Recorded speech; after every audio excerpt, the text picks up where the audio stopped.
Student, आज हम करने जा रहे हैं जीके पोर्शन स्टार्ट। और आज मेरा टॉपिक रहेगा राष्ट्रीय गीत यानी कि नेशनल सॉन्ग।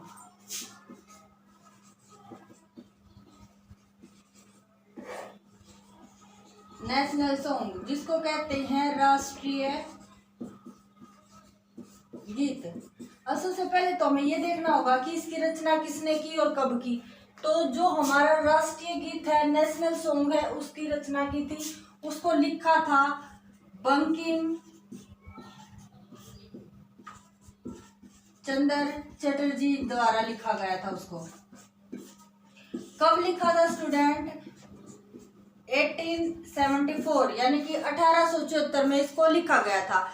जिस समय ये लिखा था बंकिम चंद्र चटर्जी ने, तो उस समय ये बांग्ला भाषा में लिखा था। बांग्ला भाषा में इसको लिखा गया था। और इसके बाद 1882 में बंकिम चंद्र चटर्जी ने एक उपन्यास लिखा। अपने उपन्यास जिसका नाम था आनंद मठ। आनंद मठ में इसको, जो हमारा राष्ट्रीय गीत है, इसको क्या किया था? शामिल किया था। और उसको उतना ही दर्जा मिला था जितना कि जन गण मन को मिला था। जन गण मन यानी कि जो हमारा राष्ट्रीय गान है, उतना ही दर्जा मिला था किसको? बराबर का दर्जा मिला था किसको? वंदे मातरम को।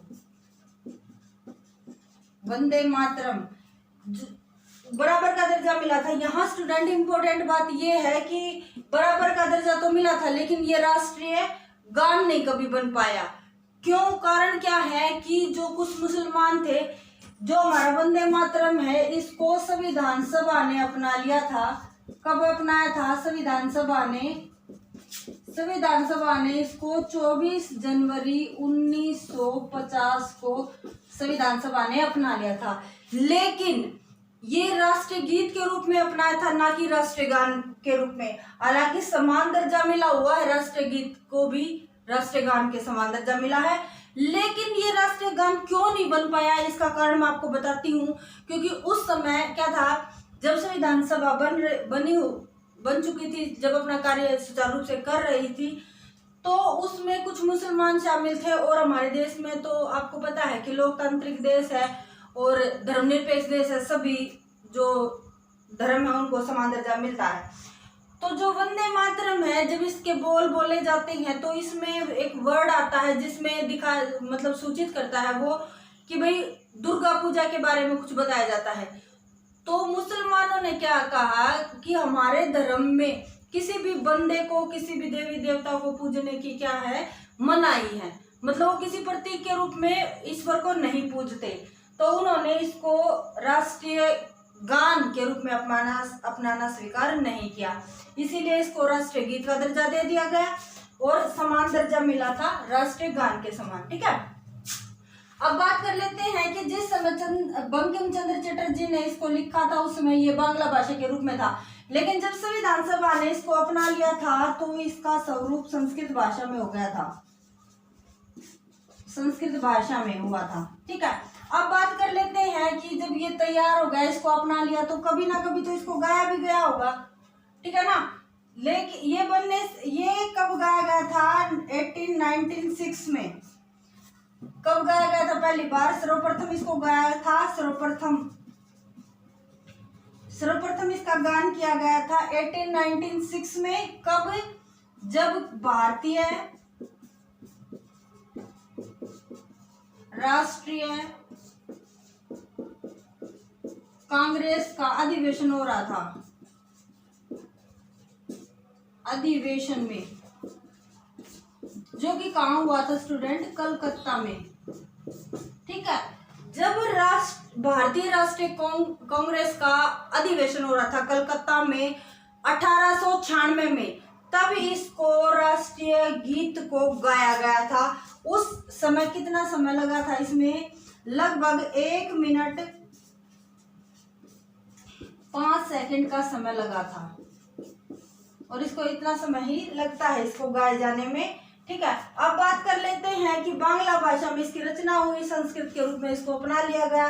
तो उर्दू अंग्रेजी भाषा में भी किसी न किसी ने तो इसका अनुवाद किया होगा। तो अंग्रेजी भाषा में इसका अनुवाद किया था अरविंद घोष ने। अरविंद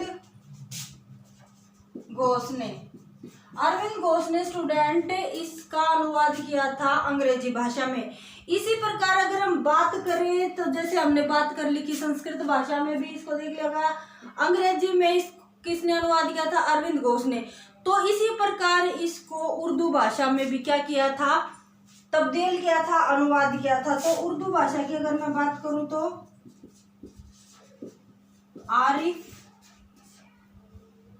आरिफ खान ने इसको क्या किया था? आरिफ खान ने इसको उर्दू में अनुवाद किया था। इसके बाद हम बात करते हैं कि मतलब इसकी धुन किसने बनाई थी? धुन बनाई थी जो हमारा वंदे मातरम है ना स्टूडेंट, उसकी धुन बनाई थी पन्नालाल घोष ने। तो मैं यही लिख देती हूँ यहाँ पर, जो धुन बनाई थी वो बनाई थी पन्नालाल घोष ने। ठीक है, अब बात कर लेते हैं कि जब यहाँ हमने देख लिया कि इसका अंग्रेजी अनुवाद हो गया, उर्दू अनुवाद हो गया, और इसकी धुन के बारे में भी हमने पता चल गया कि वंदे मातरम की जो धुन थी उसको किसने बनाया? तो उसको बनाया था पन्नालाल घोष ने। तो इसी प्रकार हम बात कर लेते हैं कि इसको सर्वप्रथम फांसी पर झूलते समय किसने बोला था कि वंदे मातरम? ठीक है ना, हमने पहले भी देख लिया कि ये राष्ट्रीयता का प्रतीक है, हमारा जो राष्ट्रीय गीत है वो राष्ट्रीयता का प्रतीक है, नेशनल, ठीक है, नेशनल सॉन्ग है हमारा। तो 1927 में उसका नाम था अशफाक मोहम्मद खां। एक मिनट, अशफाक अल्लाह खां। ठीक है, इसमें क्या था? 1927 में अशफाक उल्लाह खान ने जब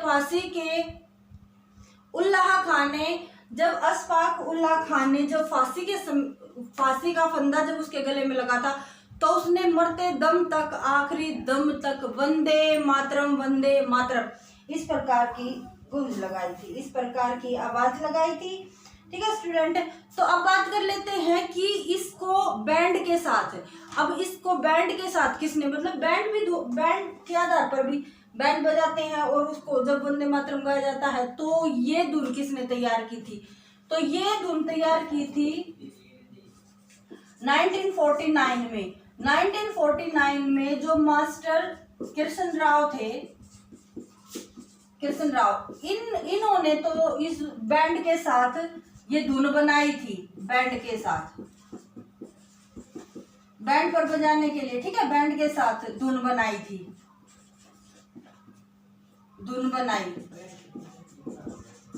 और जो बजाया किसने था ये धुन, इस धुन को किसने बजाया था स्टूडेंट? तो जो मास्टर गणपत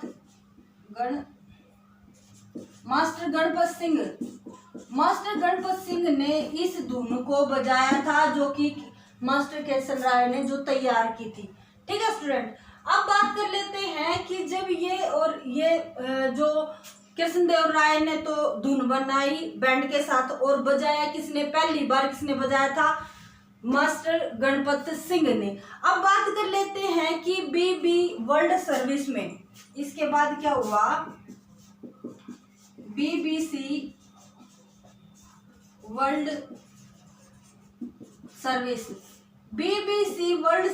2003 में एक सर्वेक्षण हुआ। ठीक है, अब इस सर्वेक्षण में क्या हुआ कि वर्ल्ड के जितने भी टॉप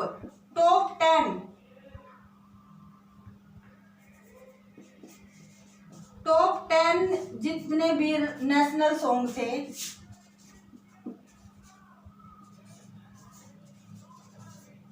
टॉप 10 नेशनल सॉन्ग थे, उसमें सेकंड जो दर्जा मिला था वो हमारे इंडियन जो नेशनल सॉन्ग है हमारा, ठीक है। जो इंडियन नेशनल सॉन्ग है उसको सेकंड दर्जा मिला। अब बात कर लेते हैं कि फर्स्ट किसको मिला। भाई अगर हमें सेकंड मिला है तो किसी ना किसी को तो फर्स्ट भी मिला होगा। तो फर्स्ट मिला था आयरलैंड के, जिसका नाम है ए नेशंस वंस अगेन। आयरलैंड का था ये। इसका जो बोल है, जैसे हमारा नेशनल सॉन्ग है उसके बोल क्या है, वंदे मातरम। ठीक है। तो लेकिन जो फर्स्ट आया है, जो फर्स्ट रैंक पे रहा है, वो था आयरलैंड का सॉन्ग। ठीक है। अब ये आयरलैंड का सॉन्ग क्या था, ए नेशंस वंस अगेन। ठीक है। ये फर्स्ट रैंक पे रहा था। एक बार फिर से आपको डिस्कस कर लेते हैं कि क्या कुछ था नेशनल सॉन्ग। ठीक है। तो जैसे कि नाम से पता चल रहा है, नेशनल सॉन्ग यानी कि राष्ट्रीयता का प्रतीक है, पूरे राष्ट्र को इंडिकेट कर रहा है। तो राष्ट्रीय गीत की जो स्थापना थी, जो रचना थी, वो किसने की थी, बंकिम चंद्र चटर्जी ने की थी। कब की थी, 1874 में की थी। उसके बाद 1874 में जब इन्होंने बांग्ला भाषा में इसको लिखा था, तो उसके बाद इन्होंने अपना एक उपन्यास लिखा। इन्होंने बंकिम चंद्र चटर्जी ने 1882 में, जिसमें वंदे मातरम या यूं कहो कि जो राष्ट्रीय गीत है उसको शामिल किया गया। जनगण मन और जो हमारा राष्ट्रगान है उसको राष्ट्रीय गीत मतलब जनगण मन के समान ही दर्जा मिला था। किसको, राष्ट्रीय गीत को। लेकिन इसको राष्ट्रीय गान के रूप में नहीं अपनाया गया। कारण मैंने आपको बता दिया कि मुसलमान समुदाय था जिसने इसका विरोध किया था, क्योंकि उनके धर्म में ये मान्यता नहीं है कि किसी भी व्यक्ति को या किसी भी प्रतीक को पूजा जाए। वे केवल और केवल एक ही अल्लाह को पूजते हैं। ठीक है, जो कि निराकार है। इसीलिए इसको राष्ट्रीय गान का दर्जा नहीं मिला। बात कर लेते हैं अब, जब इन्होंने इसको अपना लिया, मतलब 1882 में इसको अपनाने के बाद वंदे मातरम, फिर जब संविधान सभा बनी थी हमारी 24 जनवरी 1950 को संविधान सभा ने बनी, तो बहुत पहले थी। ठीक है ना, नवंबर में बन गई थी। 1946 में संविधान सभा का गठन हो गया था, चुनाव जब हुए थे। ठीक है, वो हम अलग टॉपिक करेंगे। तो यहाँ देख लेना कि जब संविधान सभा ने 24 जनवरी 1950 को तो इसको स्वीकार कर लिया था एज ए राष्ट्र जो नेशनल सॉन्ग के गीत के रूप में। ठीक है, तो ये जो वंदे मातरम है, इसकी धुन किसने तैयार की थी, इसकी धुन तैयार की थी पन्नालाल घोष ने। इसी प्रकार अगर हम बात करें कि इसको सर्वप्रथम गाया कब गया, 1896 में जब भारतीय राष्ट्रीय कांग्रेस का अधिवेशन हो रहा था कलकत्ता में, उस समय इसको गाया गया था, जिसमें लगभग 1 मिनट और 5 सेकंड का समय लगा। इसी प्रकार बात कर लेते हैं, यहाँ हमने देख लिया कि इसको संस्कृत भाषा में अपना लिया गया था। अंग्रेजी में अनुवाद इसका बाद में हुआ, जो कि अरविंद घोष ने किया था। उसके बाद उर्दू में भी इसका अनुवाद हुआ, जो हमारा राष्ट्रीय गीत है उसका। आरिफ मोहम्मद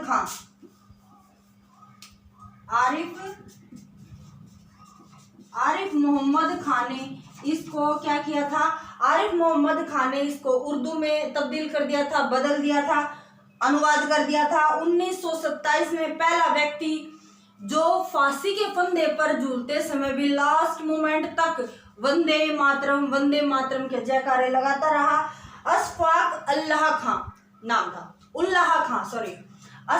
उल्लाह खां था, जिसने लास्ट मोमेंट तक क्या किया था, वंदे मातरम का नारा लगाया था। इसी प्रकार हम बात करें कि 1949 में जो मास्टर थे किशन राय, उन्होंने क्या किया था, इसकी बैंड बजाते हैं उसके आधार पर उसके साथ इसको कैसा गाया जाए वो धुन तैयार की थी।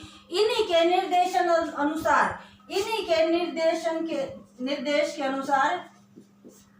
अनुसार मास्टर गणपत सिंह ने इस धुन को बजाया था। ठीक है, उसके बाद BBC वर्ल्ड सर्वेक्षण जब हुआ था 2003 में, तो जो टॉप 10 नेशनल सॉन्ग थे, वर्ल्ड के टॉप 10 नेशनल सॉन्ग थे, उनमें से हमारे नेशनल सॉन्ग को सेकंड रैंक मिली थी, सेकंड दर्जा मिला था हम वंदे मातरम को। तो फर्स्ट भी किसी ना किसी को मिला होगा। तो फर्स्ट ही आपको याद रखना पड़ेगा कि आयरलैंड का जो नेशनल सॉन्ग है ए नेशंस वंस अगेन, उसको फर्स्ट रैंक मिली थी। आई थिंक स्टूडेंट आपको नेशनल सॉन्ग आज समझ में आ गया होगा। तो मिलते हैं अपने नेक्स्ट वीडियो में with GK. Thank you very much.